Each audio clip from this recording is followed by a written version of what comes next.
Hello there. I'd like to read a short story from this collection I have titled Classic Christmas Stories, 16 Timeless Yuletide Tales, edited by Julia Livshin. The story I've chosen is titled Christmas Every Day by William Dean Howells. The little girl came into her papa's study, as she always did Saturday morning before breakfast, and asked for a story. He tried to beg off that morning, for he was very busy, but she would not let him. So he began, "Well, once there was a little pig." She put her hand over his mouth and stopped him at the word. She said she had heard little pig stories till she was perfectly sick of them. "Well, what kind of stories shall I tell, then?" "About Christmas. It's getting to be the season. It's past Thanksgiving already." "It seems to me," argued her papa, "that I've told as often about Christmas as I have about little pigs." "No difference. Christmas is more interesting." "Well," her papa roused himself from his writing by a great effort. "Well, then, I'll tell you about the little girl that wanted it Christmas every day in the year. How would you like that?" "First rate," said the little girl, and she nestled into comfortable shape in his lap, ready for listening. "Very well, then, this little pig—" "What are you pounding me for?" "Because you said little pig instead of little girl." "I should like to know what's the difference between a little pig and a little girl that wanted it Christmas every day." "Papa," said the little girl warningly, "if you don't go on, I'll give it to you." And at this her papa darted off like lightning and began to tell the story as fast as he could. "Well, once there was a little girl who liked Christmas so much that she wanted it to be Christmas every day in the year, and as soon as Thanksgiving was over, she began to send postal cards to the old Christmas fairy to ask if she mightn't have it. But the old fairy never answered any of the postals, and after a while the little girl found out that the fairy was pretty particular and wouldn't notice anything but letters, not even correspondence cards and envelopes, but real letters on sheets of paper and sealed outside with a monogram, or your initial anyway. So then she began to send her letters, and in about 3 weeks, or just the day before Christmas it was, she got a letter from the fairy saying she might have it Christmas every day for a year, and then they'd see about having it longer. The little girl was a good deal excited already, preparing for the old-fashioned once-a-year Christmas that was coming the next day, and perhaps the fairy's promise didn't make such an impression on her as it would have made at some other time. She just resolved to keep it to herself and surprise everybody with it as it kept coming true, and then it slipped out of her mind altogether. She had a splendid Christmas. She went to bed early, so as to let Santa Claus have a chance at the stockings, and in the morning she was up the first of anybody, and went and felt them, and found hers all lumpy with packages of candy, and oranges, and grapes, and pocketbooks, and rubber balls, and all kinds of small presents, and her big brothers with nothing but the tongs in them, and her young lady sisters with a new silk umbrella, and her papas and mammas with potatoes and pieces of coal wrapped up in tissue paper, just as they always had every Christmas. Then she waited around till the rest of the family were up, and she was the first to burst into the library when the doors were opened, and look at the large presents laid out on the library table, books and portfolios, and boxes of stationery, and breastpins, and dolls, and little stoves, and dozens of handkerchiefs, and inkstands, and skates, and snow shovels, and photograph frames, and little easels, and boxes of watercolors, and Turkish paste, and nougat, and candied cherries, and dolls' houses, and waterproofs, and the big Christmas tree, lighted and standing in a wastebasket in the middle.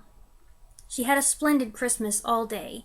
She ate so much candy that she did not want any breakfast, and the whole forenoon the presents kept pouring in that the expressman had not had time to deliver the night before, and she went round giving the presents she had got for other people, and came home and ate turkey and cranberry for dinner, and plum pudding and nuts and raisins and oranges and more candy, and then went out and coasted, and came in with a stomachache, crying, and her papa said he would see if his house was turned into that sort of fool's paradise another year, and they had a light supper, and pretty early everybody went to bed cross. Here the little girl pounded her papa in the back again. "Well, what now? Did I say pigs?" "You made them act like pigs." "Well, didn't they?" "No matter. You oughtn't to put it into a story." "Very well, then. I'll take it all out." Her father went on. The little girl slept very heavily, and she slept very late, but she was wakened at last by the other children dancing round her bed with their stockings full of presents in their hands. "What is it?" said the little girl, and she rubbed her eyes and tried to rise up in bed. "Christmas! Christmas! Christmas!" they all shouted, and waved their stockings. "Nonsense! It was Christmas yesterday." Her brothers and sisters just laughed. "We don't know about that. It's Christmas today, anyway. You come into the library and see." Then all at once it flashed on the little girl that the fairy was keeping her promise, and her year of Christmases was beginning. She was dreadfully sleepy, but she sprang up like a lark that had overeaten itself and gone to bed cross, and darted into the library. There it was again, books and portfolios and boxes of stationery and breastpins. "You needn't go over it all, Papa. I guess I can remember just what was there," said the little girl. Well, and there was the Christmas tree blazing away, and the family picking out their presents, but looking pretty sleepy, and her father perfectly puzzled, and her mother ready to cry. "I'm sure I don't know how I'm to dispose of all these things," said her mother, and her father said it seemed to him they had had something just like it the day before, but he supposed he must have dreamed it. This struck the little girl as the best kind of joke, and so she ate so much candy she didn't want any breakfast, and went round carrying presents, and had turkey and cranberry for dinner, and then went out and coasted, and came in with a, "Papa!" "Well, what now?" "What did you promise, you forgetful thing?" Oh, yes. Well, the next day it was just the same thing over again, but everybody getting crosser, and at the end of a week's time, so many people had lost their tempers that you could pick up lost tempers anywhere. They perfectly strewed the ground. Even when people tried to recover their tempers, they usually got somebody else's, and it made the most dreadful mix. The little girl began to get frightened, keeping the secret all to herself. She wanted to tell her mother, but she didn't dare to, and she was ashamed to ask the fairy to take back her gift. It seemed ungrateful and ill-bred, and she thought she would try to stand it, but she hardly knew how she could for a whole year. So it went on, and it was Christmas on St. Valentine's Day, and Washington's birthday, just the same as any day, and it didn't skip even the 1st of April, though everything was counterfeit that day, and that was some little relief. After a while, coal and potatoes began to be awfully scarce, so many had been wrapped up in tissue paper to fool papas and mamas with. Turkeys got to be about $1,000 apiece. "Papa!" "Well, what?" "You're beginning to fib." "Okay, 2,000 then." And they got to passing off almost anything for turkeys, half-grown hummingbirds, and even rocks out of the Arabian Nights. The real turkeys were so scarce. And cranberries! Well, they asked a diamond apiece for cranberries. All the woods and orchards were cut down for Christmas trees, and where the woods and orchards used to be, it looked just like a stubble field with the stumps. After a while, they had to make Christmas trees out of rags and stuff them with bran like old-fashioned dolls. But there were plenty of rags, because people got so poor, buying presents for one another, that they couldn't get any new clothes, and they just wore their old ones to tatters.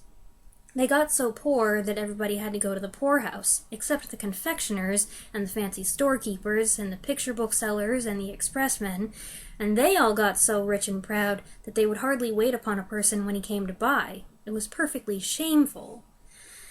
Well, after it had gone on about 3 or 4 months, the little girl, whenever she came into the room in the morning and saw those great, ugly, lumpy stockings dangling at the fireplace and the disgusting presents around everywhere, used to just sit down and burst out crying.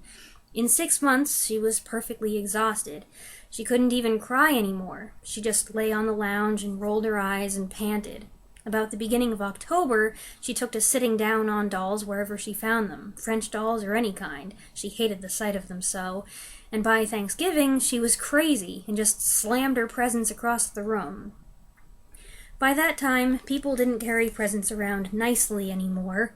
They flung them over the fence or through the window or anything, and instead of running their tongues out and taking great pains to write "For dear Papa," or "Mama," or "Brother," or "Sister," or "Susie," or "Sammy," or "Billy," or "Bobby," or "Jimmy," or "Jenny," or whoever it was, and troubling to get the spelling right, and then signing their names and Xmas 1880, they used to write in the gift books, "Take it, you horrid old thing," and then go and bang it against the front door. Nearly everybody had built barns to hold their presents, but pretty soon the barns overflowed, and then they used to let them lie out in the rain or anywhere. Sometimes the police used to come and tell them to shovel their presents off the sidewalk or they would arrest them. "I thought you said everybody had gone to the poorhouse," interrupted the little girl. "They did go, at first," said her papa, "but after a while the poorhouses got so full that they had to send the people back to their own houses. They tried to cry when they got back, but they couldn't make the least sound." "Why couldn't they?" "Because they lost their voices saying Merry Christmas so much. Did I tell you how it was on the 4th of July?" "No, how was it?" and the little girl nestled closer in expectation of something uncommon. Well, the night before, the boys stayed up to celebrate, as they always do, and fell asleep before 12 o'clock as usual, expecting to be wakened by the bells and cannon. But it was nearly 8 o'clock before the first boy in the United States woke up, and then he found out what the trouble was. As soon as he could get his clothes on, he ran out of the house and smashed a big cannon torpedo down on the pavement. But it didn't make any more noise than a damp wad of paper, and after he tried about 20 or 30 more, he began to pick them up and look at them. Every single torpedo was a big raisin.